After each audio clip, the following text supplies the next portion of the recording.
Hey, what's up mga kaballers? Maligayang pagbabalik sa aking channel. Halina't pag-usapan natin ang balitang Golden State Warriors jackpot sa bagong sign na player. Mala superstar ang laruan. At ang balitang Kyle Lowry, pabagsak na ang karir. Tara na't pag-usapan natin yan dito sa Basketball Hot Shots.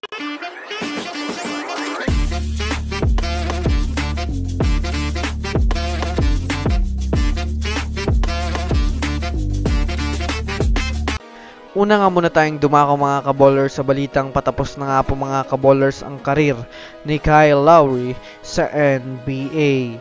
Well, alam naman nga po natin mga kaballers na matagal na nga pong namayagpag itong si Kyle Lowry mga kaballers sa mundo ng NBA bilang isang magaling na point guard na maaasahan sa depensa, sa 3-point shooting at sa playmaking. Ngunit sa ngayon nga po mga kaballers, kasabay nga po ng kanyang pagtanda ay dito na rin naman nga po mga kaballers nagsisimulang humina na ang kanyang pangalan sa NBA. Ito ay dahil na rin naman mga kaballers sa naapektuhan nga po ang kanyang karera dahil na rin naman sa pagiging prone to injury niya. Kaya naman maraming ang mga NBA analysts ang nagsasabing patapos na nga daw mga kaballers ang karir ni Kyle Lowry sa NBA. Bukod pa dyan, para nga po sa kaalaman ng lahat mga kaballers, 38 years old na nga po mga kaballers itong si Kyle Lowry.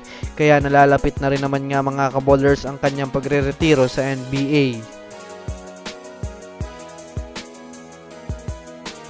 Samantala, dumako naman tayo mga kaballers sa balita patungkol sa mala superstar nga daw mga kaballers ang bagong player ng Warriors.